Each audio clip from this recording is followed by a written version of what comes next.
C'est toujours compliqué pour moi de prendre la parole comme ça devant tout le monde. J'ai jamais fait, je ne suis pas un homme politique, je suis acteur. Me cacher derrière un personnage, dire les mots d'un autre, c'est toujours plus facile pour moi. Alors, je savais que ce soir, j'allais avoir le trac, j'allais avoir peur, j'allais être intimidé. Et évidemment, quand on m'a proposé de venir vous parler, j'ai refusé.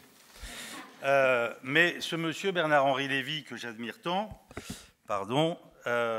m'a piégé en me disant que c'était trop tard, alors que ce n'était pas du tout trop tard, et que je ne pouvais plus me défiler, que j'étais obligé de venir vous parler.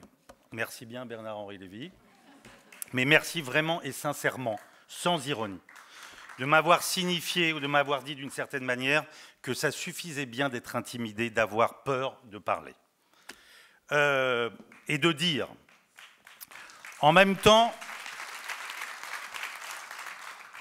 quoi dire sur l'antisémitisme qu'on n'a pas encore dit, qu'on n'a pas déjà entendu, surtout à des gens qui n'ont pas envie d'entendre.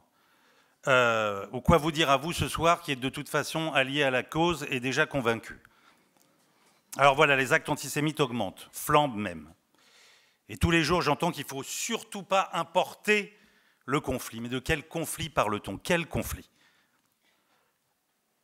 Est-ce que on parle encore d'un conflit territorial? C'est une blague. Le problème ici ou là-bas est le même conflit, l'antisémitisme, la haine des Juifs.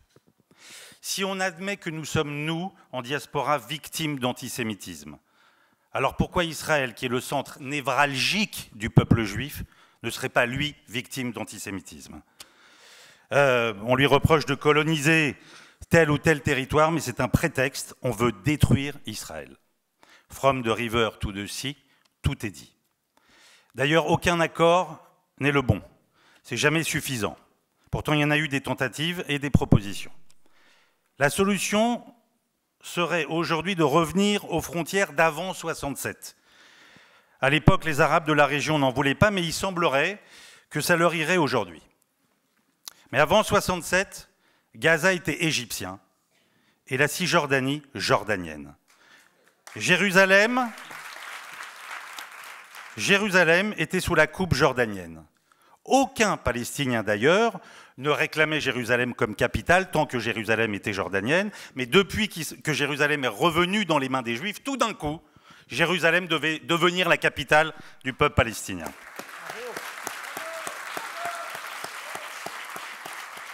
Donc avant 67, Gaza était égyptien, la Cisjordanie jordanienne. Alors je demande sérieusement, quand et à quel moment et où la Palestine a-t-elle réellement existé? Il y avait des Juifs bien avant 48 en Palestine, des Palestiniens juifs, des syndicats juifs, une monnaie juive, et même le drapeau officiel de la Palestine avant 1948 était flanqué de l'étoile de David. Trop souvent, les gens pensent et me disent « on a donné cette terre aux Juifs après la Shoah au détriment d'un autre peuple ». Non, j'en ai marre d'entendre la création de l'État d'Israël qui sous-entend une création de toutes pièces. Il s'agit de l'indépendance de l'État d'Israël. Alors quand bien même il n'y a jamais eu d'État palestinien, il existe aujourd'hui de fait un peuple palestinien qui s'est construit depuis 1948 en réaction à l'indépendance d'Israël et avec qui il faut trouver un accord, avec qui il est urgent de faire la paix. Mais toute la difficulté est de trouver un interlocuteur qui ne danse pas après des pogroms.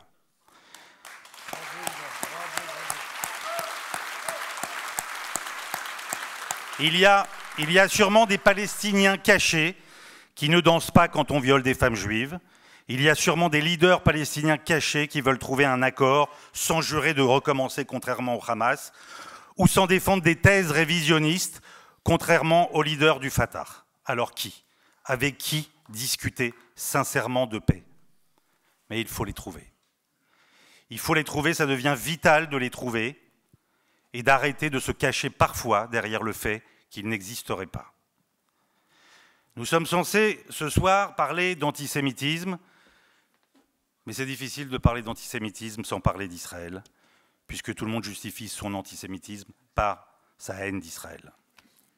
Le monde déteste les Juifs, donc le monde déteste Israël.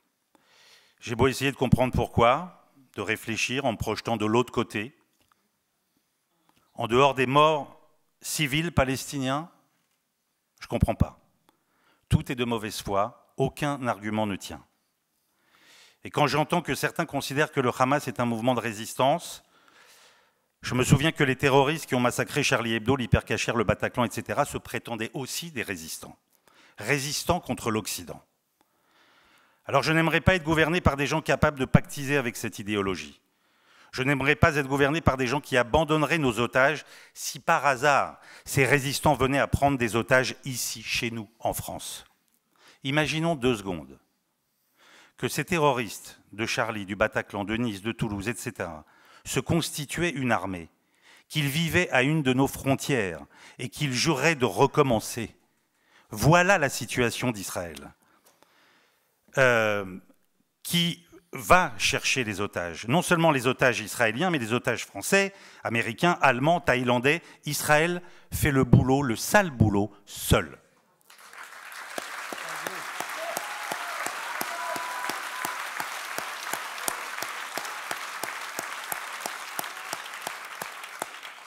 J'ai entendu le monde faire pression sur Israël. Depuis le 8 octobre, on a mis en garde Israël, tout de suite.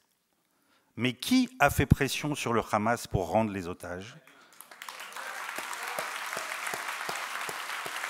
Qui aujourd'hui fait pression avec autant de force qu'il menace Israël sur le Hamas pour rendre les otages? Alors je me trouve sur cette scène ce soir du Théâtre Antoine, encore plus triste que je ne l'étais le samedi 7 octobre à 16 h, quand le rideau s'est levé ici même et qu'il fallait entrer en scène. Je jouais une comédie avec ma partenaire Noémie Lvovsky. Nous avons joué tous les soirs dans ce théâtre, quand les manifestations Place de la République finissaient boulevard de Strasbourg ou rue du Faubourg Saint-Martin, où se trouvent les fenêtres des loges. Nous entendions déjà des morts à Israël et morts aux Juifs. J'étais loin de penser que nous en serions là aujourd'hui. Alors qu'Israël était victime de pogroms, les Juifs du monde entier devenaient les coupables. En quelques mois, la situation des Juifs est devenue ce qu'elle est aujourd'hui. Je n'ose imaginer ce qu'elle sera dans quelques mois encore si la France, l'Europe et le monde continuent de demander des comptes à Israël en laissant le Hamas tranquille avec un sentiment total d'impunité.